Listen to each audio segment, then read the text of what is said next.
Well, good morning, guys. It's a fine day in the forest. It's my favorite time of year. Fall is in the air. The crispness, the sun shining, that very angular sunshine that kind of is very sharp, and it makes you want to do stuff. It makes you want to get ready for winter, right? Winter's coming. Winter's always coming. So anyways, we're back at the cabin, and we're working on our siding still. Frankie, you can help me get this tree down? You got to get out of the way, though. Okay? So we stand over there. This tree, I gotta take the tree down. This tree, you know what this tree is? No way. Come on, Frankie. You can't hang out underneath the tree. What's that? Is that a squirrel? Go get that squirrel! Or is that a bunny? Is that a bunny? Go find it. Go find it. Go. Here, you wanna use the chainsaw? Here, use the chainsaw. Here, use it. Cut it. You gotta move though. Come on. Frank, this way. Frankie. All right, good? You there? Oh, I find first thing in the morning is when you get the sketchy stuff out of the way, because if stuff goes wrong, you don't got to work the rest of the day. And if you're going to do sketchy stuff, do it on Monday. Okay, Frankie, good. Stay over there. I got all my siding milled, which is it took a little while. In the last video, you can see I used my my Norwood sawmill, and I slabbed up all my pine logs. That allows me to get my siding up. So we're working on this wall today. I left off. I actually started raining, so I couldn't actually get that tree down. So that's first order of business is get that tree kind of removed so I can get clear access over here and kind of work on this wall. So I get this wall up. Actually, then you just got this wall, which keeps getting taller and taller as it seems. So anyways, we get this wall, that wall, and we're pretty much closed in. Just got to deal with that front area there. But yeah, we're well on our way. We're getting some pretty good progress. This one's gonna take a little while because it's got 2 windows, but the front's got like 3 windows in it. And this tree actually is in the road. But that tree is actually useful because we can use it for posts. I need a couple of posts for the deck at the front, and that thing's big, although it does crotch at the kind of midpoint. So anyways, let's get started. Let's get cutting this thing up so we can get it out of the road, so we can actually get to do our siding. It's always something, right? I'm gonna get flack. They're gonna give me trouble. They're gonna say, put your dog away. Make sure the dog is stationed somewhere else that can't get hurt. Like, you know, you should put them in a cage or something, right, Frankie? That's where I should put you. I should put you somewhere where you can't get any fun at all. You get to sit somewhere where you're completely safe. Hey, Frank, that's what they're gonna say. They're gonna say that. They're gonna give you trouble. You gotta move. You gotta be off camera, safe somewhere, tied to a tree, which is safe. Or holed up in a house or in a car. You gotta be somewhere safe. Or you can use your brain, Frankie. Don't get hit by a tree, okay? All right, go over there. Go over there.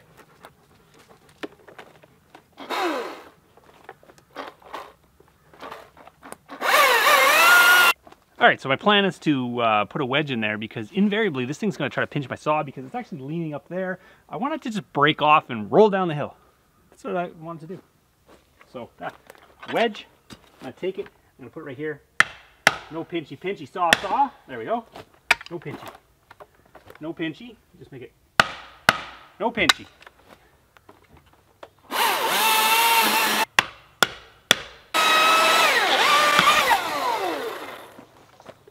That was kind of scary. All right, let's see. Now it's disconnected from the stump.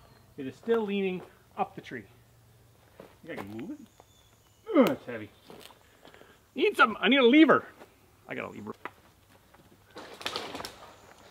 Come on, lever. You can do it.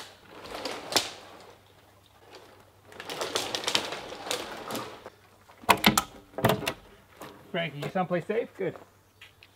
Oh yeah, she's watching over there.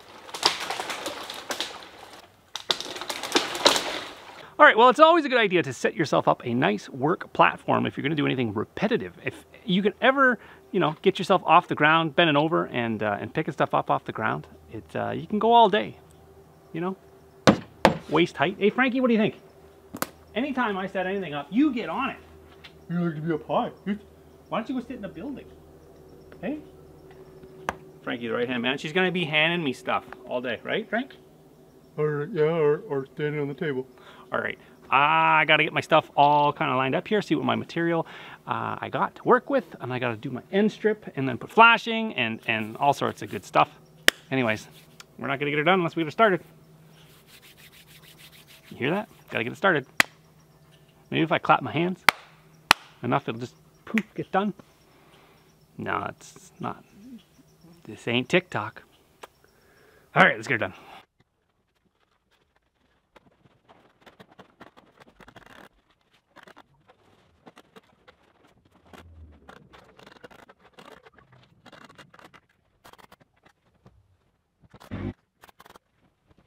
Well, that's looking pretty good.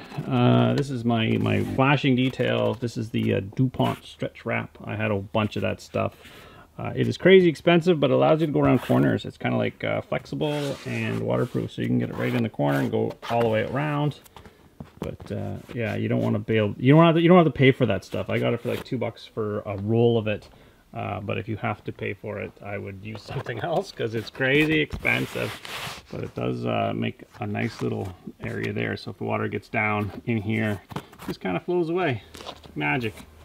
And then what I did here is actually where the splice is, I purposely did not hit a stud where my joint is. And the reason why I did that is because I actually put a splice bracket in there and I put a piece of tar paper on the piece that I put down there. So if it gets in the crack, it goes down the tar paper and carries on out. And yeah, that should work. And again, the overhangs are very, very generous on this cabin. So I doubt there's gonna be any water actually hit there. But yeah, we're in pretty good shape. All right, I just got word that I can go check out a refrigerator. It's from a camper. I'm hopefully it is propane. I am not exactly sure, but I'm gonna go check it out. I'm gonna bring you guys along with me. We're going on a little bit of a field trip to check it out and maybe break up this mundane siding a little bit and go do something else that's cool. All right, adventure time. I was told that old campers have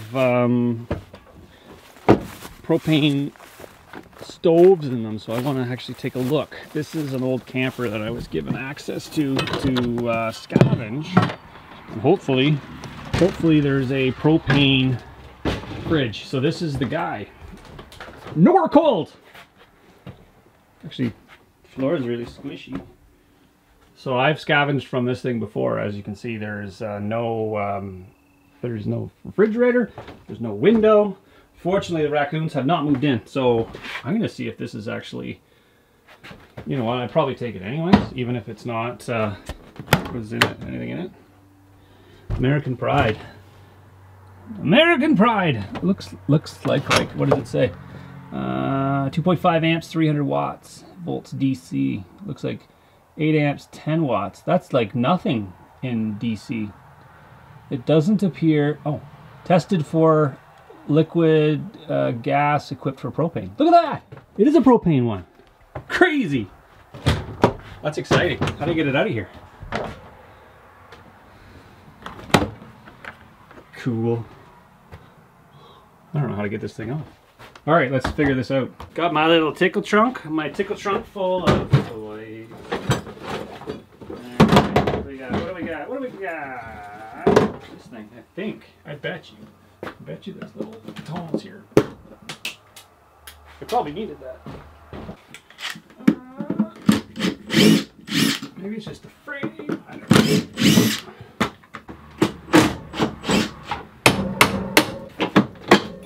There we go. For that. Maybe this thing wasn't completely crooked, the door would stay open. Let's go look at the back and see how it's hooked up. Maybe it probably goes right through the wall and hooks up that way. So we'll just check it out. The back end of it, there's a couple of screws there. Here's as though it plugs in as well. Regular voltage, and then you got DC, and then this guy here is the natural gas. So what I'm probably going to do is I will take a chunk of this. I'm not going to wreck it for whatever other reason, but there's the exhaust. I wonder how that works. How does it exhaust out? Or maybe there's just exhausts here. Interesting. All right, so I'm gonna cut those, cut that, unscrew that. It should just pop out. I think I've cut enough stuff at the back. It should just pop out. Maybe it's like crazy heavy. It's like every other fridge. Just raise a ton. Come on. Okay, there we go. It was stuck.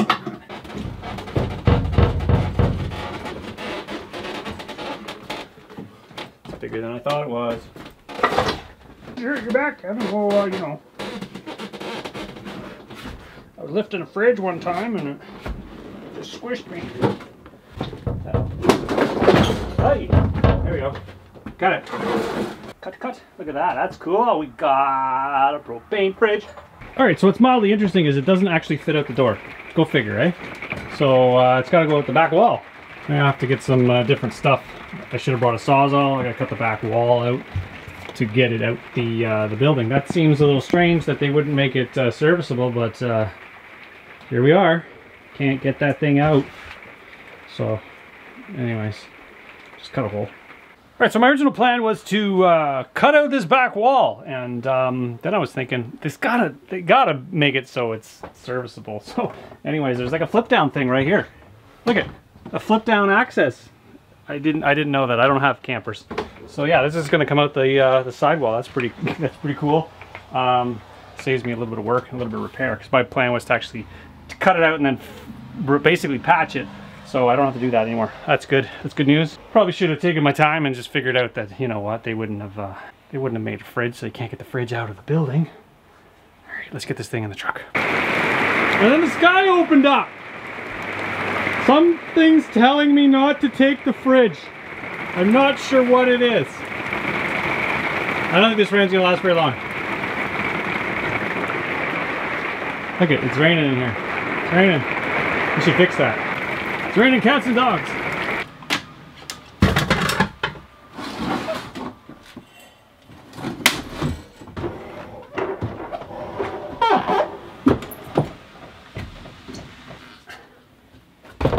All right, we got the fridge. Let's get it back to the cabin.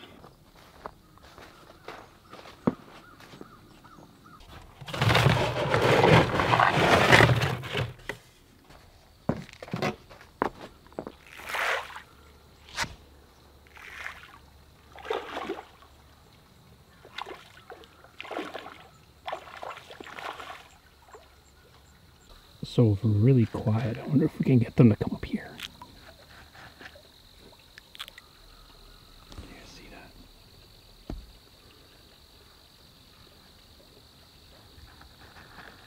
They don't really like going in the sunshine. Oh, there they are. I can see them.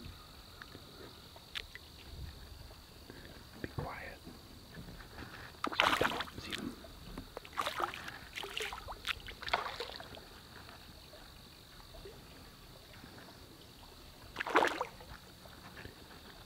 Holy moly, they're huge.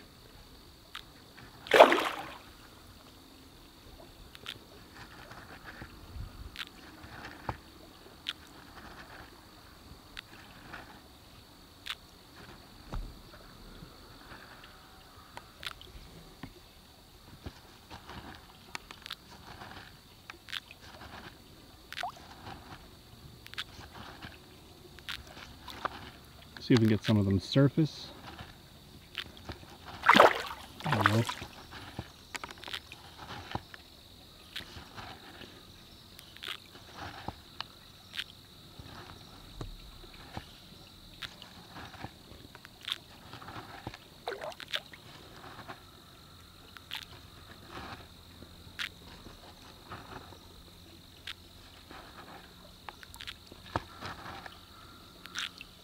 We usually have floating fish food, and we weren't, I guess there was like a shortage this year, so we don't have to be able to get floating fish food, so it sinks, so they're not as, they're there, you can see them. I can see them anyways.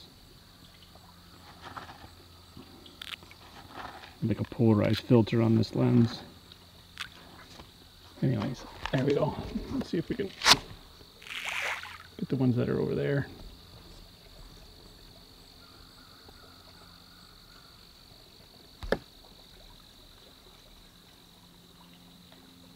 Oh, it's coffee time! It's coffee time. It's break time. I'm curious if do they still make these Contigo containers? Like, I think I know why. If they did stop, this is why. Because when you like put a coffee in there and it's hot, and you let it sit for a little while, and like most of the times, like these things are like the Yeti, right? So I use the reusable stuff whenever I can. So like this is, it keeps the coffee hot, but when you open it, oh, I didn't do it. It's because I already did. Usually when you open it, it just shoots like hot lava at your face. Yeah, I think that's why these aren't as popular as the Yeti, because the Yeti tends to not shoot hot coffee at your face. The Contigo, on the other hand, gives you a bath almost every time. I think because I did it before I turned the camera on, and I was like, oh, that was pretty cool. Because yeah, I got coffee shower. Oh yeah, this is like my new favorite spot. It's especially in the fall. You got the afternoon sun and behind you, and it's just kind of. If I had a more comfy chair, this chair is awful. I need this is like afternoon nap time. I can see, you know what I can see? I can see finally hanging up my hammock. That would, like, I think we know I'm close to done when my hammock's hung up. It's like the most underused thing I've ever owned, I think. Yeah, somewhere nice. Hang out my hammock and just fall asleep. I could fall asleep right now if I didn't eat a Joe Louis just now and a coffee. Yeah. Well, the siding's going on pretty good. I'm impressed with how well it's going on. It really helps when you have a really wide straight log. You don't tend to have the deviation in the log itself that when you have a narrow log that's crooked, you end up losing a lot to the lap, because you always want like a 2-inch lap. Yeah, so I think it's going really well. What do you guys think? Does you think it looks cool? I think it's gonna weather the same as this stuff behind me, which is cedar. And people are probably gonna ask, why didn't you use cedar? And my answer to that is I don't think cedar agrees with me. The dust, and you can wear a mask. Yeah, I know you can wear a mask, but it goes like in my ears, in my eyes, and on my skin. Like unless I'm wearing like a full suit, I don't think like cedar on a little scale is okay. Cedar on a large scale is not great for my well-being. So I like pine. I could probably eat pine. I think my brother has eaten pine. You can check out his video on his channel. He's eaten pine tree, so it's edible. Cedar, on the other hand, I guess you can make cedar tea. I don't know where I was going with that. I don't really like cedar dust. It doesn't like me. So anyways, we use pine. It was low-hanging fruit. I had lots of pine logs. That's why I went with pine. So that's really why I did it, because it was there, and I had a lot of it, and I still have a lot of it. I'm gonna have a lot of it for a really long time, which is cool, because it's better to be looking at it than looking for it. Anyways, I'm gonna finish my coffee, get back to banging up side. Actually, I put some windows in. Windows, get that wall kind of buttoned up. Feels like progress. Looks like progress. Progress.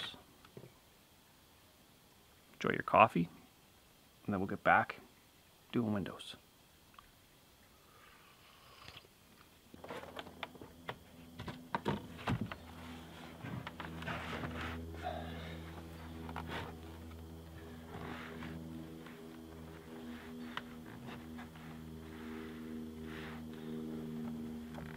All right, it's window tip time. I'll give you some insight on how to install a window in a lap siding cabin. So what I want to do is make sure the outside of the window is flush with the proudest part of the siding. So I'm just using this as a straight edge from side to side, because when I put my casing on, or my brick mold on, I don't want it to stick out past, because then you'll have a weird gap. So like, this isn't the piece, but the piece is 3/4 of an inch by 3.5 inches, and it's going to sit over top. So if it's sitting out too proud or too far in, you're going to have a weird gap in there. So that's one thing. The other thing is, once we go in here, I'll show you.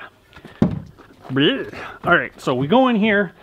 Because these windows are so close together, it's going to really be apparent if they are not both at the same level. Now, you'd think it would be, right? You'd be wrong. because just the deviation from this side to that side can make the window not at the same level. So what you want to do is just ensure, I just throw a laser up, and what it allows you to do is basically make the bottom of the window on that laser and bottom of the window on that laser. So when you do your trim, everything lines up and your eye doesn't go, what happened there? Because yeah, it'll just look bad. And the other thing is you want to make sure that the window, they'll have to have jamb build-outs or jamb extensions on the inside, and that's another reason why you push it out really far at the back or outside, is because on the inside you want to be able to have the same amount on both sides, and you don't want to have like a weird kind of like a tapered jamb build-out, which will be really hard to do. You can do it, but ideally everything's in the same distance, so you just rip it on the table saw, a bunch of pieces for your jamb build-out. So your jamb build-outs are basically what allows the window to go from the window to your finished cladding on the inside, whether it be drywall, or in this case I think it's going to be ash wood. You can change your thickness on your build-outs that way. So we got one more window to install on this side, which is over here, which should basically rinse and repeat on this one. And we've got all we got to do left is trim, and then we'll have, oh yeah, up top there, those are going to be fun. That's another can of worms. That's future Kevin problem. We're not going to worry about that today. We're going to get this window in.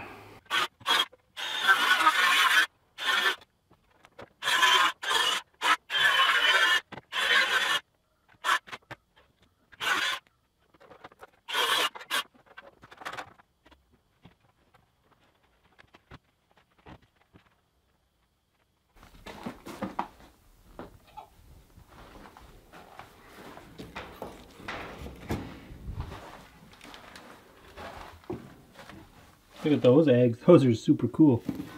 They're like green eggs.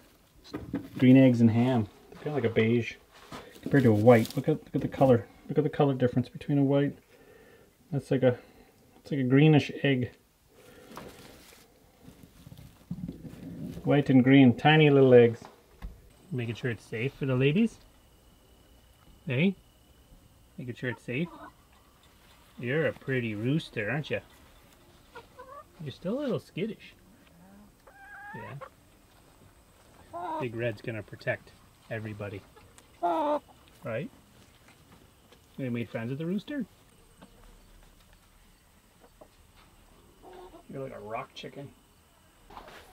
That's the legacy chicken. Yes. What's That's Big Red. That's Big Red. Big Red. You say hello, Big Red? You're like, I don't want to be picked up.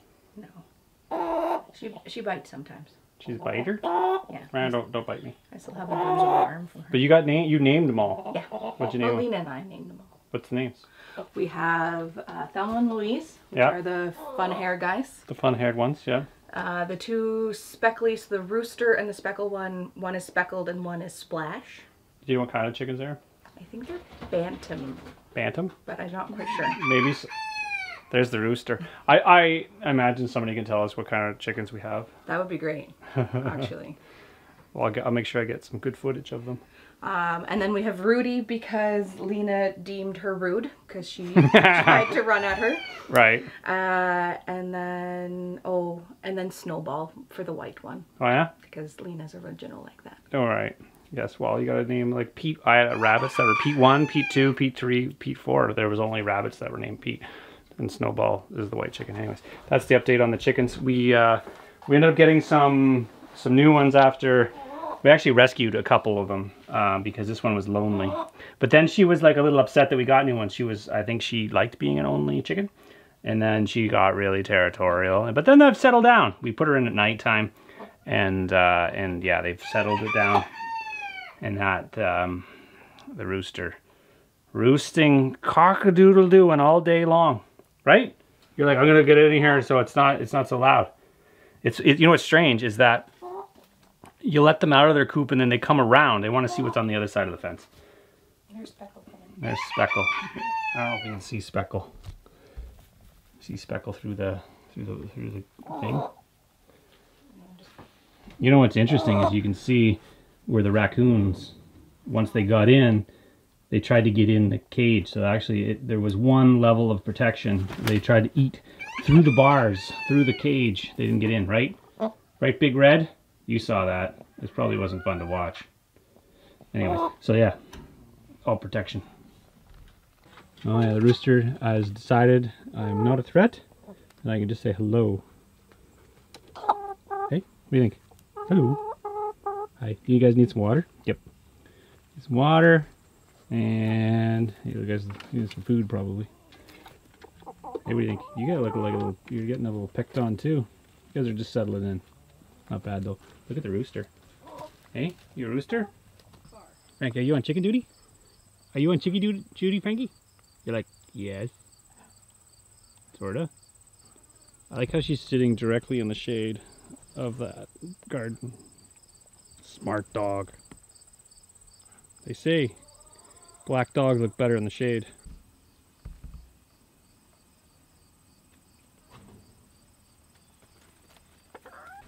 That one sort of looks like the chicken lady from Kids in the Hall.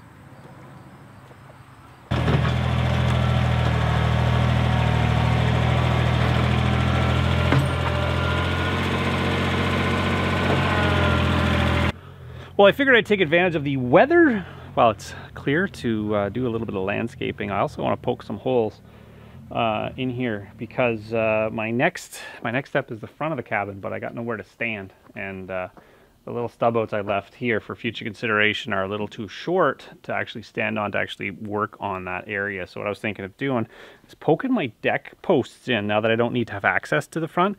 The reasons why I didn't do it when I had the really heavy machinery was because I didn't want them to get in the way because I had to lift my post beams in. So now we're at the stage of the game where we kind of have to think about that. So I want a couple of posts. Actually, I need 1, 2, 3, at least 3, 4, probably 4. Yeah, probably 4. Exactly. So post me, easy peasy, easy peasy. Just a couple of holes. Just gotta dig some holes. Dig some holes. Yeah, got the ground all leveled out. You guys can't really tell on camera. It's hard to show kind of hill on camera. This is a pretty steep hill. The cabin is up on the hill, so the idea is to make the deck out here a nice little sitting area, right size, the right size deck. So I'm just kind of trying to figure that out right now. I don't know what is the right size deck. One deck doesn't fit all. You gotta it's bigger, better, right size, medium size deck. I don't know. Nobody likes a small deck. I don't know. Let's lay something out. Just thinking on the dimensional material that I have to try to get out here, because you probably want to come out here with some posts anyway, so I'm rambling. All right, the first test of the earth augering tool. I'm going to, there's a number on here, 1 or 2. I don't know, what's 1 do? 2, that's fast. I wonder if 1 does slow. Yeah, 1's slow, 2's fast. All right, so they say you're supposed to have this. I'm kind of scared. It's like a big drill. Okay, all right, ready? So far, so good. Well, it's cool toy time again. I mean tool. It's cool tool time again. I got a new toy. I mean tool. I was talking about this a couple of weeks ago. This is the Makita Earth Auger. It is a 40-volt tool. It's the first 40-volt tool I have for my Makita collection, and it's promised, I've never used this thing before, to drill holes in dirt, earth auger wise. I bought the extra special 8-inch auger tool. It's got like carbide tips on this bad boy. It's got cutting teeth on that thing. It's got like a corkscrew thingamajigger that's gonna auger into the dirt easily. Well, I don't know about easily. I have no idea. I've never ever use it. I also bought the extension because I'm a sucker for punishment. So I want to get down to 4 feet. That seems like it's going to be a tall order for this tool. I have, yeah, I don't exactly know how this is going to work. We're going to test it out. You guys can experience the joys of having a new tool and either A, being awesome, or B, letting you down.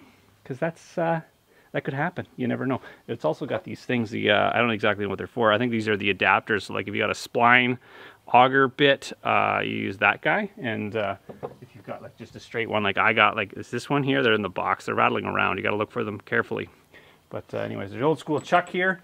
You just got a chuck key. Where's my chuck key? My chuck key is here. I'm just gonna turn the old chuck. You kids out there that haven't used a manual chuck, this is a manual chuck. It's a pain in the butt. You want to go around, even if you think you can tighten it just from one little hole, you got to go all the way around. You got to tighten every single little hole. And why you got to do that, I have no idea. My dad's told me to do that. Because you don't want your bit slipping out. You just go around and you tighten every little hole. I don't think I can tighten it any more than that. They don't actually give you very much leverage on this little tool. I imagine technology has come really far since I was a kid being yelled at on how to tighten the chuck on a tool. I think it was his, I can't even remember what kind of drill he had. Look, that's a great place to lose a chuck key. Right, okay, so you know it's got like it's got a place where the chuck key hides and not going to catch on anything. Other thing I like about the Makita tool lately, even with the 18 volt varieties, they have this little battery thing which tells you how charged they are. This one is fully charged. It's the 4 amp hour. It comes with it. And let's see, on. Well, that doesn't sound scary at all. What is kind of scary is this thing here. It's supposed to go up against your body when you hold it. So can you see it? It's supposed to go up against your body when you hold it because I don't know, I think if it catches, it wants to spin you around like a rag doll. I don't know. There's probably some technology here that makes sure you don't... There's a frontwards and a reverse. That's pretty cool in case you get stuck on something. Let's give this thing a whirl. A whirl. Wide stance. It's going in my shoes. Just send her? Did I just send it? I don't know.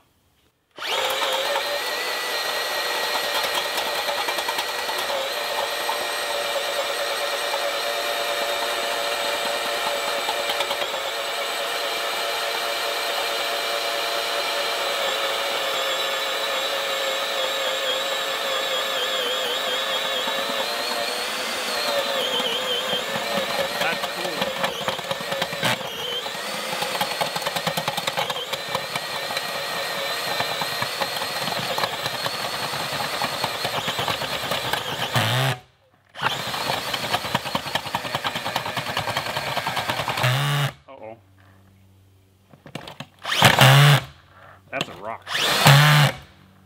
That's not a big rock. That might not be in the rock. Too big of a bite?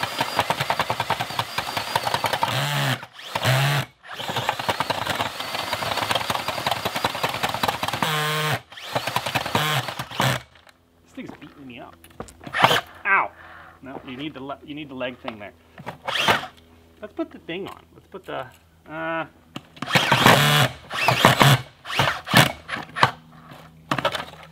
what is that?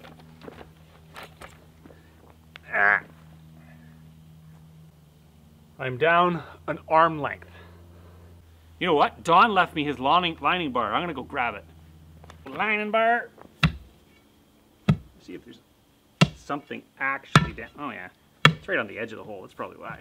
I still haven't worked as hard as if I had to dig this thing by. That was the problem. You actually see it's taking chunks out of it. All right, so one potato out of the hole. Let's do this. Another one.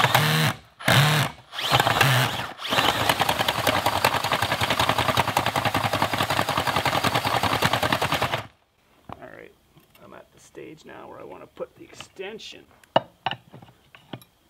They make the pins the wrong size. Turn tool off. Well, a little bit of a learning curve.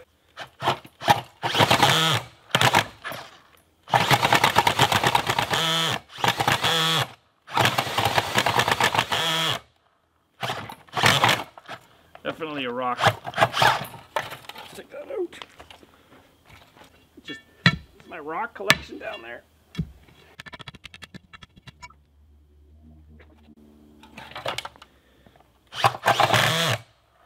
What the heck is in there?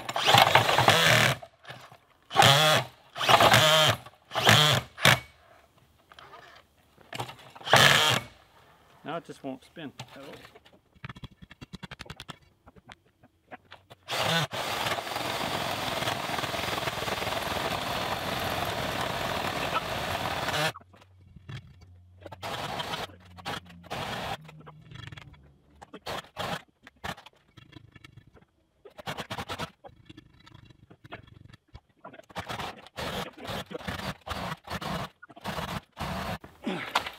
All right, we're gonna call that a hole. Holy. Well, it's used in digging by hand. And it does leave a really nice edge on that hole. I'll show you. Deep inside the hole. You can see like the edge is almost darn near perfect all the way down. I find whenever there's a rock kind of at the edge and it's clipping it, you just go real slow and pull the whole auger bit out. I think there's like a slight learning curve on this thing. But if you've got really good dirt with no rock in it, this thing is easy. Like the first 16 inches, no problem. It's a gravelly area that's a little bit more, requires a little bit more effort. I'll drill some more holes and I'll let you guys know what I think of this thing. Anyways, Makita 40 volt earth auger. I don't know if it's worth it, but hey, it does what it says it's gonna do. It's got lots of power. I guess if your dirt is nice, that thing's ideal. You wouldn't want to be drilling too many holes with it though. Well, my final thoughts on that tool is that it'll build character faster than any battery powered anything I've ever owned. It's still kind of like digging holes. It's not as hard as digging holes, but it requires a lot of yeah, don't let your guard down on this bad boy. She'll knock you out. See, it kind of etches the side of the rock when it gets caught. So anything basically this size, or like if that size of rock, it'll kind of manage to get it out. But if they're onto the side, it seems to really work out. The idea is to just kind of let the drill do its job. You don't want to force it into the ground. You just kind of let it hop and or even A-gravel. I think A-gravel would work okay, but it's just the potato rocks that just kind of doesn't like. But it was easier, faster than digging by hand by far. So as it sits now, those 3 holes cost $500 a piece because the whole tool costs $1,500. So yeah, the more holes it drills, the cheaper the tool becomes, because it's basically taken that money and thrown it into the hole. So yeah, 3 holes, $500 a hole. It's a little steep for 3 holes. I gotta drill some more holes to make this tool worthwhile. If anybody needs a hole drilled, I'm offering about $100 a hole. All right. All right, so we get those drilled. If we can get those posts in the ground, and the rain can do whatever the heck it wants. It could start to snow for all I care once those are in.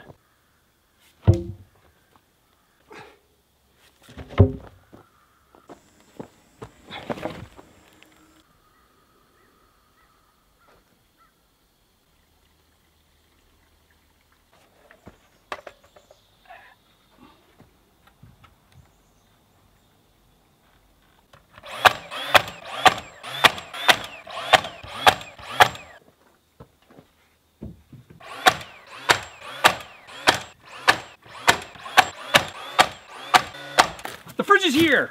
That's pretty exciting. Although I don't really need it right now. It wasn't the easiest to get here. Let's see if I can show this bad boy off and then we'll have a look at it. I was actually looking for a brand new one, just for curiosity's sake. I actually looked, typed in this brand, this model number, and I think a newer version of this guy on Amazon is $2,600. That's crazy to me.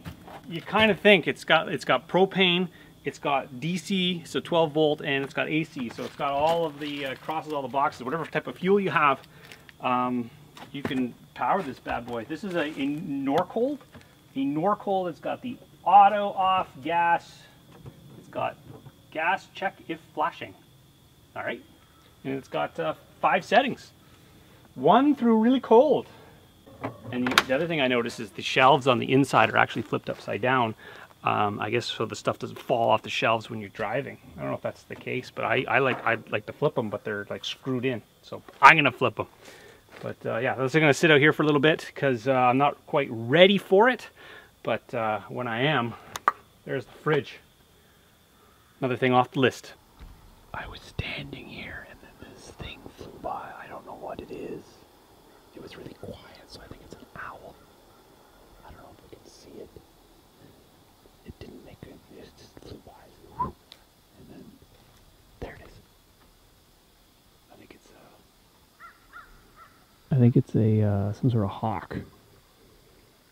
A bird of prey. It was definitely super quiet. It's just like just by my head. I don't know if it was trying to. It didn't try to eat me. Anyways, it's gone. All right, it's time to put our thinking caps on. I want to pick your brains a little bit about this. I'm just going to run it by you to see if you guys agree with me or disagree with me, or maybe you can offer some input into the subject. So my plan here with this washroom is I want to make it a 4-season washroom. I want it to have water. I want it to not freeze. I want it to not necessarily have heat on in the cabin all the time, so it has to be self-draining. So this is my plan. I'm just going to run it by you, and you guys can tell me what you're thinking. So the plan is to take this water cistern, which is over there, and the problem in the wintertime is it freezes solid, like a block of ice, and it's useless.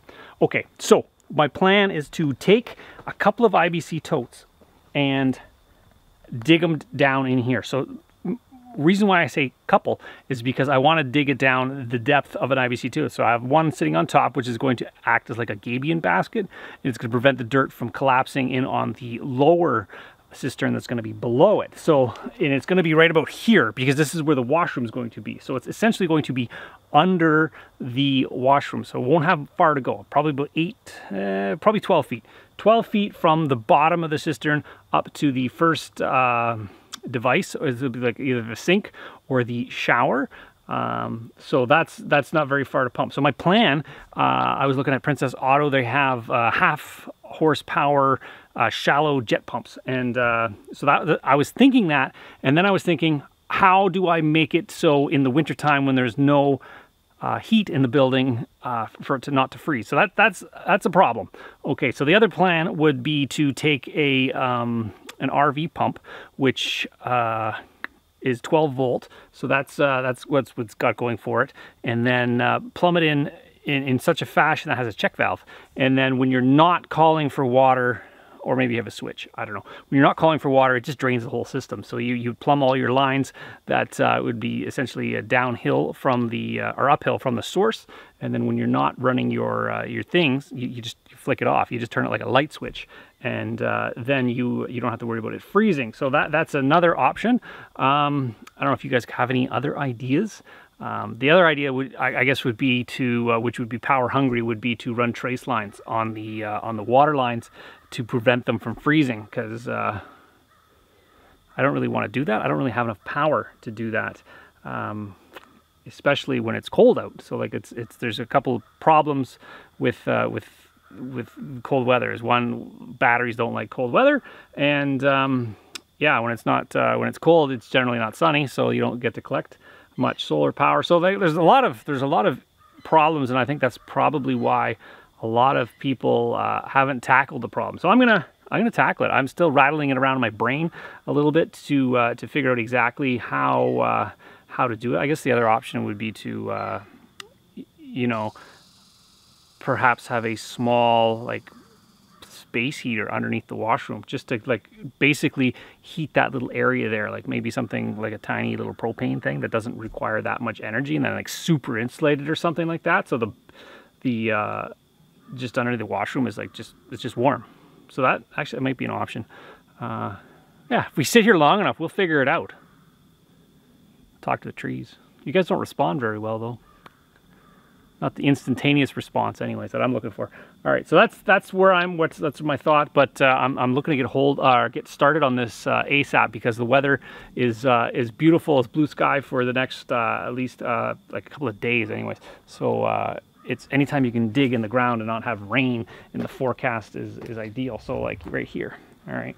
So let me know your thoughts, and we'll go from there.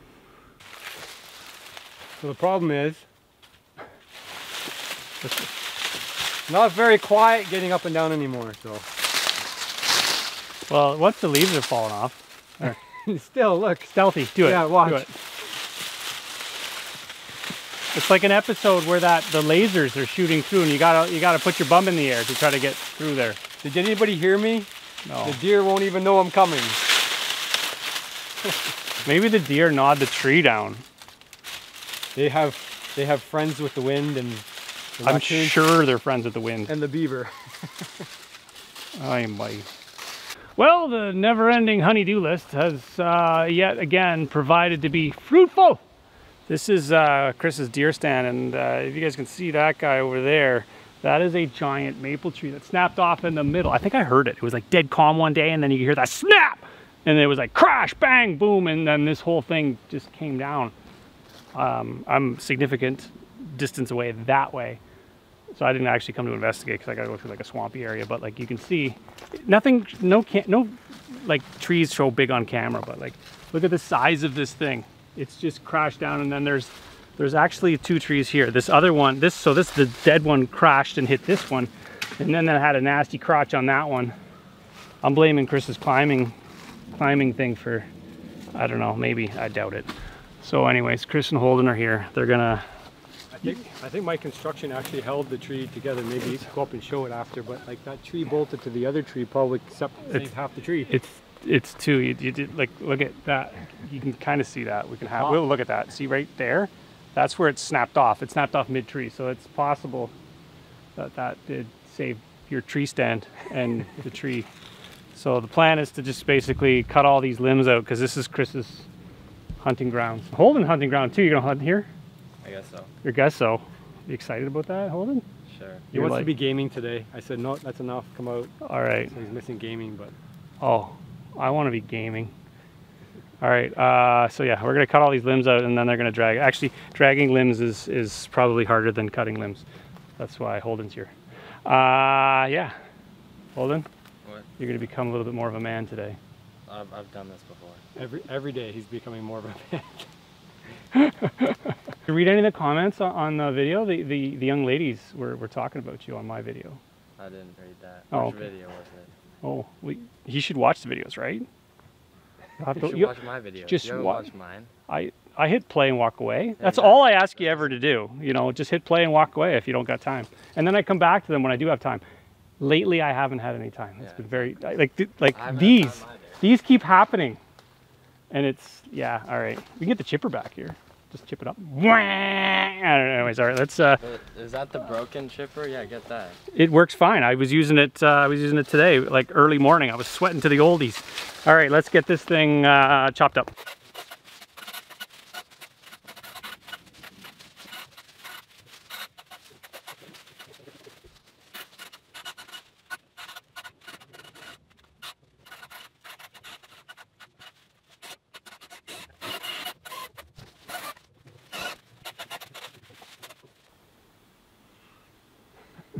You didn't play enough playgrounds when you were a kid, or what?